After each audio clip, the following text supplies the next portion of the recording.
17th Sunday of Ordinary Time.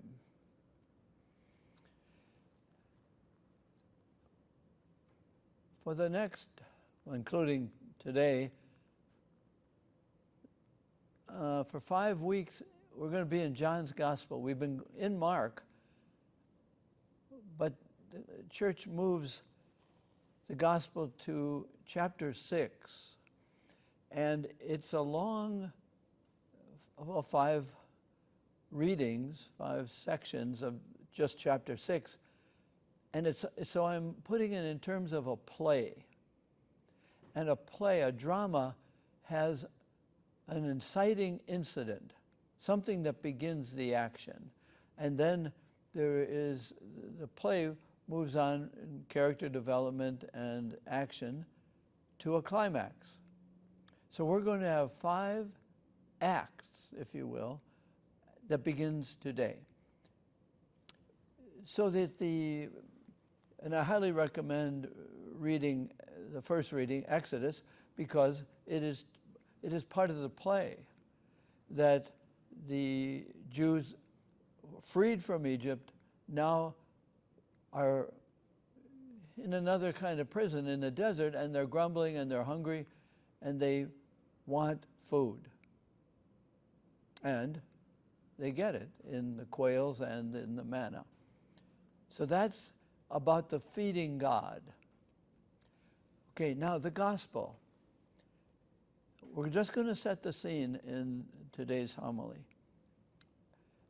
It's in the book of signs, so we have to talk about signs, and it's in the middle chapter, chapter 6, beginning really in chapter 2 through 12.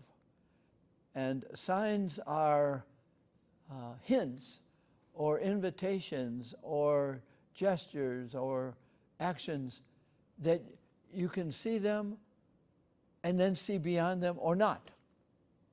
And that's what we will be facing in the rising action, the discussions and the ultimate conclusion. So here they are. Last week, as you know, in Mark's Gospel, the apostles had just returned, and they go off and they want some rest, but the crowd comes. In Mark's Gospel, right after that is the feeding of the 5,000 in Mark's Gospel.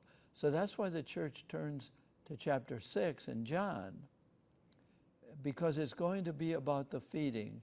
And you can call this a Eucharistic chapter. We'll expand that a little bit. So the people have come because they saw signs that he healed the sick, and they want more of Jesus.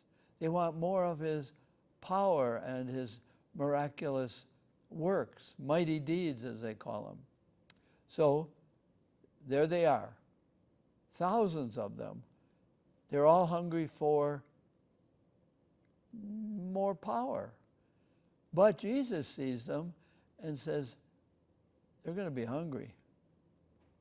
So it's going to be a sign, a miracle, which is an invitation to believe or not.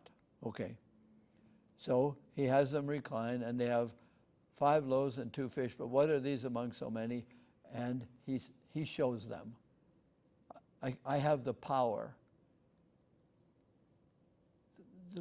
The rising action, it starts here. They have a lot of food, and they have even leftovers for tomorrow. Well, maybe they want even more different signs, more, not just bread and fish, but how about wine?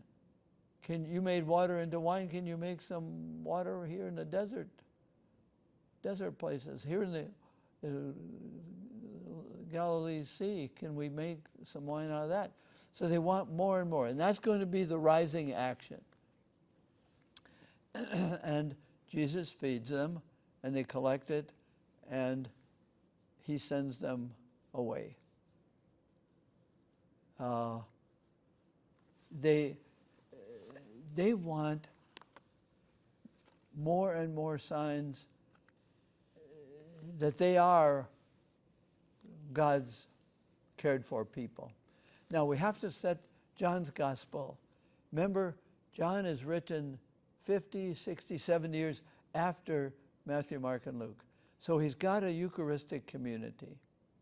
And he has people coming and going, Jewish followers who are attracted to Jesus, who have seen the signs, but they drift away. They go back. So the gospel is written to confront, here's a sign. Do you follow me or not? Are you with me or not? Or are you just interested in having more signs? And they want to carry him away as a power machine, as a miracle worker, and eventually to reestablish Israel. Because by the time John's gospel is written, the temple has been destroyed by the Romans and the Jews have been scattered. Okay, that's the beginning of the gospel. And there's not going to be much in the next weeks, Sunday's Gospels. There's not going to be much except the invitation to buy into Jesus. And it's going to be Eucharistic, yes. We just had the Eucharistic Congress here in the United States.